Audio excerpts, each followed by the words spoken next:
गुरु तुम हो ज्ञानी ज्ञान के दाता, मुनि गुरुवर को करके प्रणाम। गाऊं मैं ध्याऊं मैं सुबह शाम, पुलक सागर एक नाम एक नाम। जो आदमी ईंट का जवाब पत्थर से देता है, जो आदमी गाली का जवाब गोली से देता है, मेरी नजरों में वो कभी भगवान नहीं बन सकता। जो थप्पड़ का जवाब हाथ जोड़कर देता है और जो गाली का जवाब गीत से दिया करता है, वही आदमी परमात्मा तत्व को उपलब्ध हुआ करता है। गाली का जवाब गीत से देना सीखो, थप्पड़ का जवाब हाथ जोड़कर देना सीखो, आपके जीवन में परिवर्तन जरूर आएगा। मान्यवर, शब्द वो चाबी हैं, इनका सही इस्तेमाल कर लिया जाए तो ध्यान रखना, हजारों के बंद दिलों को खोला जा सकता है। और शब्दों का यदि दुरुपयोग कर दिया जाए तो अपनों को भी पराया होने में ज्यादा देर नहीं लगा करती है। शब्द संभाल के बोलिए, जीवन को समझिए। हमारे देश के राष्ट्रपति एपीजे अब्दुल कलाम आजादी के बाद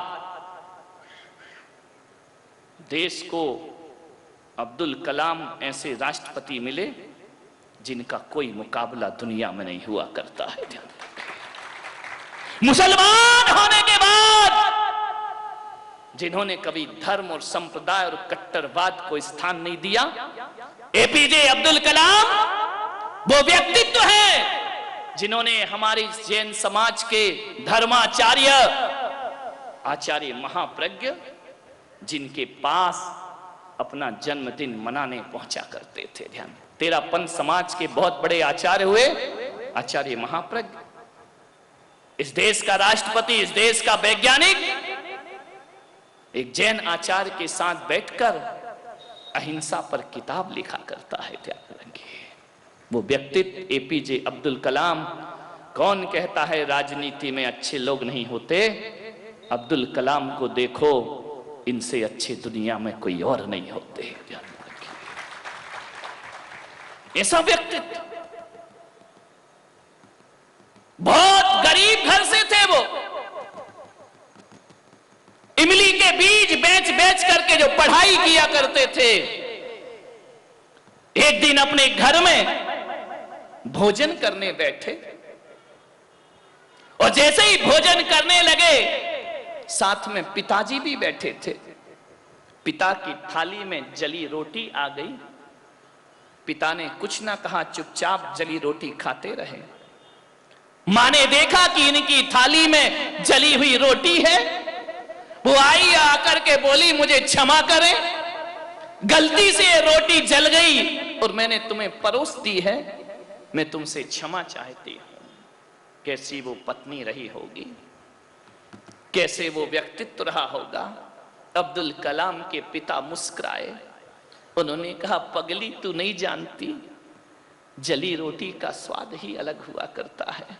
इतना स्वाद आ रहा है इस जली रोटी में जो शायद सही रोटी में मुझे इतना स्वाद नहीं आता। बड़े प्यार से खा गए उस रोटी को। अब्दुल कलाम ने पूछा कि अब्बा जान, सही बताओ, जली रोटी बहुत स्वादिष्ट होती है क्या? इस देश का व्यक्ति क्या बातें रखता है। उसने कहा, बेटा, ये तो तू भी जानता है कि जली रोटी स्वादिष्ट नहीं होती, तो फिर आपने अम्मी से ऐसा क्यों कहा कि जली रोटी बहुत स्वादिष्ट है, मुझे बहुत अच्छी लगती है? बोले, बेटा, जली रोटी मेरा कुछ नहीं बिगाड़ सकती, लेकिन जले हुए शब्द उसका सीना छलनी कर देते, इसलिए मैंने चुपचाप ये जली रोटी खा ली। क्या फर्क पड़ता है, एक जली रोटी खाने से मैं उसका सीना नहीं जला सकता हूं। अब्दुल कलाम की आंखें भर गईं। एक व्यक्ति घर परिवार में इतना संवेदनशील हो सकता है।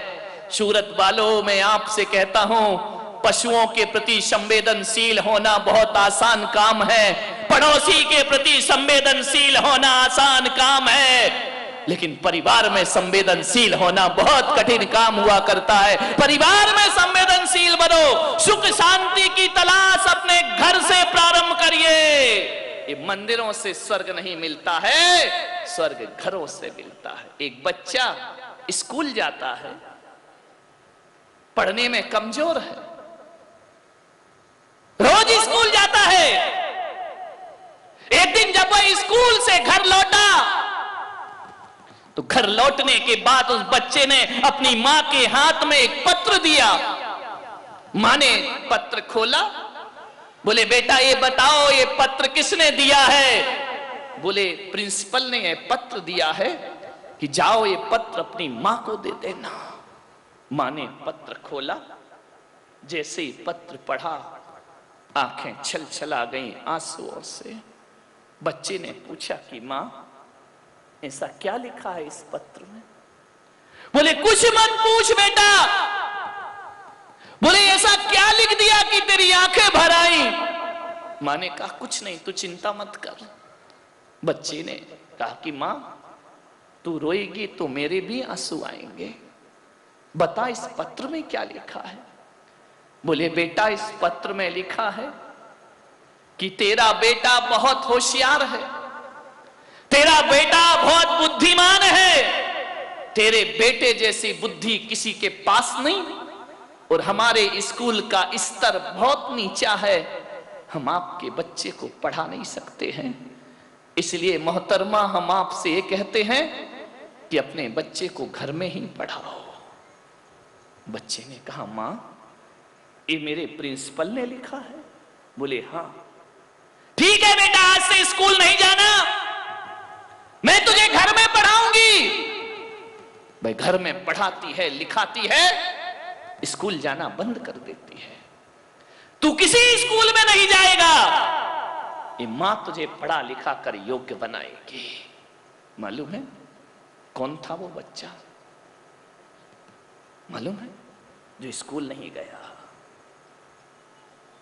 समझ देखो उस मां की। वो बच्चा स्कूल नहीं गया, थॉमस अल्वा एडिसन। यदि आज वो नहीं होते ना तो आज ये रोशनी में पंडाल नहीं नहारा होता। ध्यान रखिए। उस बच्चे ने मां से शिक्षा प्राप्त की और उसके दिमाग में आया कि अंधेरी दुनिया में रोशनी कैसे भर सकता हूं। कांच के बल्ब में जिसने रोशनी भर दी वो थॉमस अल्वा एडिसन।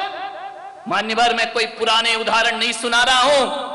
उस बच्चे ने वो लगन से काम किया, एक दिन बहुत बड़ा वैज्ञानिक बन करके खड़ा हो जाता है। जब वैज्ञानिक बन के खड़ा हुआ उसकी मां दुनिया से चल बसी। जब लौट के एक दिन वो अपने घर में आया, श्रेष्ठतम वैज्ञानिक बन के साइंटिस्ट बन के जब लौटा, घर की सफाई कर रहा था, अलमारी में पत्र मिला। वही पत्र जो कभी प्रिंसिपल ने दिया था। उस पत्र को खोल करके थॉमस अल्वा एडिसन ने पढ़ा। उस पत्र में लिखा था कि मोहतरमा आपका बच्चा दुनिया का सबसे कमजोर बच्चा है, इसके जैसा मूर्ख इंसान धरती पर नहीं होगा और हम इसे अपने यहां नहीं पढ़ा सकते हैं, आप इसे अपने घर में पढ़ाने का प्रयास करिए। जैसे ही देखा उसने, मैं दुनिया का सबसे मूर्ख बच्चा, मैं पढ़ लिख नहीं सकता हूं। और मेरी मां ने तो मुझे कुछ और कहा था। मेरी मां ने तो कहा था तू सबसे ज्यादा इंटेलिजेंट बच्चा है। उस जैसे ही उसने पढ़ा, आंखों से आंसू झरझर जार जार आंसू गिरने लगे। उसने कहा मेरी मां, इतना बड़ा ज्ञान एक मां के सिवा दुनिया में कोई नहीं दे सकता है। उस मां ने शब्दों को बदल दिया। शब्दों को क्या बदला? यदि मां शब्द नहीं बदलती तो उनका बेटा गांव का गंवारिया बन करके रह जाता। मां को विश्वास था कि स्कूल इसे भले ना पढ़ा पाए, लेकिन मैं जो पढ़ाऊंगी। और उस मां ने शब्द बदल के अपने बेटे को विश्व का सबसे बड़ा वैज्ञानिक बना करके खड़ा कर दिया। ये शब्दों का खेल है। मान्यवर आपसे निवेदन है, शब्दों पर ध्यान दीजिए। यदि माँ भी प्रिंसिपल के शब्दों पर गौर करके उस बच्चे को डांटती फटकारती तो बच्चा आज इतना महान नहीं बनता कि कोई पुलक सागर अपनी प्रवचन सभा में उसका नाम ले रहा होता। ध्यान रखिए, ये शब्दों का खेल है।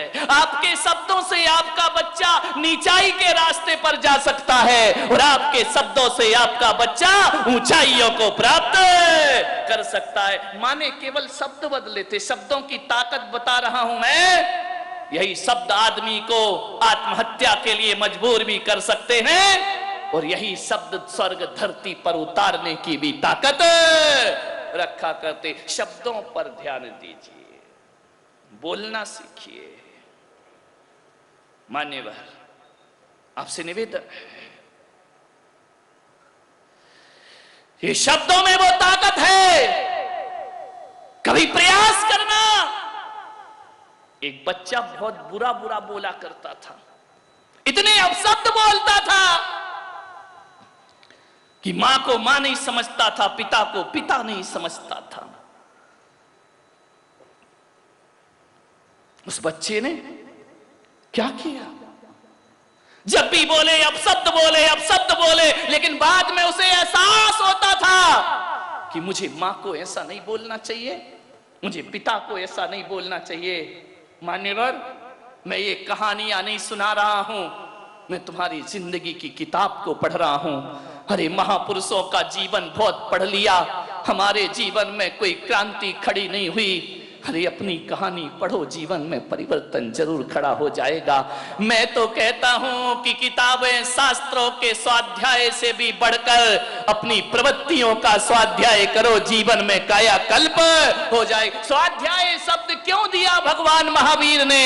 इसलिए दिया स्वाध्याय कि दूसरों की कहानियां ही मत पढ़ते रहो, स्वा माने अपनी कहानियां भी पढ़ने का प्रयास करो। ये मैं तुम्हारे पुराण सुना रहा हूं, मैं कोई मंदिर के पुराण नहीं। 16 दिन बहुत सुनाए मैंने मंदिर के पुराण। आज जो पुराण पढ़ रहा हूं इस धर्म सभा में बैठकर, वो तुम्हारी जिंदगी का पुराण होगा, वो तुम्हारी प्रवृत्तियों का पुराण होगा, वो तुम्हारी नीयत का पुराण होगा। इसे बदलने का प्रयास करिए अपने जीवन में। मान्यवर, उस बच्चे ने बहुत अपशब्द बोलता, लेकिन बाद में उसे बहुत फील होता कि मुझे ऐसा नहीं बोलना चाहिए। ऐसा तो आपके जीवन में भी होता होगा ना? आवेश में आकर कुछ भी बोल देते हैं, छोटे बड़े का ध्यान नहीं रखते हैं, पद प्रतिष्ठा का ध्यान नहीं रखते हैं। बाद में रियलाइज होता है कि हमें ऐसा नहीं बोलना चाहिए। शायद इस सभा में ऐसा कोई भी व्यक्ति नहीं होगा जिसने अपने मुंह से गलत शब्द निकाले हों और उसके बाद उसे उसका एहसास नहीं हुआ हो। ध्यान में रखिए, सबको होता है। एक पत्नी भी बोल देती है पति को, एक पति भी बोल देता है पत्नी को। अब शब्द तो कोई भी बोल देता है। 4 लोगों में रहते हैं, उठा बैठक होती है, कहा सुनी हो जाया करती है, बाद में फिर बड़ा फील होता है। उसके माँ बाप उस बच्चे को मेरे पास लाए, बोले महाराज ये हमारा बेटा है, इसे बोलने का सलीका नहीं है। लेकिन उस बच्चे ने कहा कि महाराज जरूर मैं बोल देता हूं, लेकिन बाद में मुझे बहुत एहसास होता है, मैं क्या करूं महाराज, मुझे कुछ बताओ, मैं क्या करूं? मैंने कहा मैं तुझे एक चीज बताता हूं बेटा, एक काम करना, जब भी आवेश में तेरे मुंह से खराब शब्द निकले, बस एक काम करना, मैं तुझे नियम नहीं दूंगा। मैं पुलक सागर वैसे भी किसी को नियम नहीं दिया करता हूं। मैंने कहा बस एक काम करना, जब भी तेरे मुंह से अपशब्द निकले, लकड़ी की एक बोर्ड में कील ठोक देना और देखना कि आज दिन भर में कितनी कील ठोकी है मैंने, सुबह से शाम में कितनी कील ठोक पाया हूं मैं। उसने कहा इससे क्या होगा? मैंने कहा कुछ नहीं होगा, बस तू कील ठोका कर। उसने कहा ठीक है, ये काम तो मैं कर दूंगा। जब भी जुबा से अपशब्द निकले कील ठोकना। कहते हैं पहले दिन उसने 50 कील ठोक दी। दूसरे दिन उसे लगा कि आज मैंने दिन भर में 50 अपशब्द बोले, कल कम करूंगा। दूसरे दिन 40 कील ठुकी, तीसरे दिन 30 कील ठुकी। एक दिन वो आया, बच्चा एक भी कील नहीं ठोक पाया और मेरे पास आया, बोले महाराज कल मैंने अपना आकलन किया और मेरा जीवन बदला, मैंने एक भी कील नहीं ठोकी है। तो मैंने कहा अब जा उस बोर्ड को जा करके देखना। और जब बच्चे ने उस बोर्ड को देखा तो कील तो नहीं थी पर निशान बाकी थे। मैंने बच्चे से कहा कि बेटा तूने कील तो छोड़ दी, कील ठोकना तो बंद कर दी, इन निशानों का क्या होगा? बोले क्या मतलब? मैंने कहा जब तू अपशब्द बोलता है और उसके बाद माफी मांग लेता है, क्षमा मांग लेता है, तो कील तो निकाल लेता है पर लोगों के दिलों में निशान तो छोड़ दिया करता है। बस इस निशान को मिटाने का प्रयास कर मेरे बच्चे। मैंने कहा जीवन को बदलना है, माफी मांगने से कुछ नहीं होता मेरे भाई। कितना भी बोल दो सॉरी अब हम नहीं करेंगे, 2 दिन बाद फिर वही करता है आदमी। ध्यान रखना कील निकालने से कुछ नहीं होता, निशान बहुत गहरे हुआ करते हैं। एक बात याद रखना, ये शब्द कील की तरह चुभते हैं लेकिन जब निकलते हैं तो अपना निशान छोड़ करके चले जाते हैं और रिश्तों को तहस नहस कर देते। ध्यान रखिए जब भी बोलो आप शब्द, क्या होता है हर पर्यूषण के बाद क्षमावाणी मनाते हो, संवत्सरी मनाते हो, उत्तम क्षमा उत्तम क्षमा। निशान का क्या होगा जो छोड़ दिए हैं चेतना पर ध्यान रखिए। मान्यवर बोली को संभालने का प्रयास करिए। आपसे निवेदन है,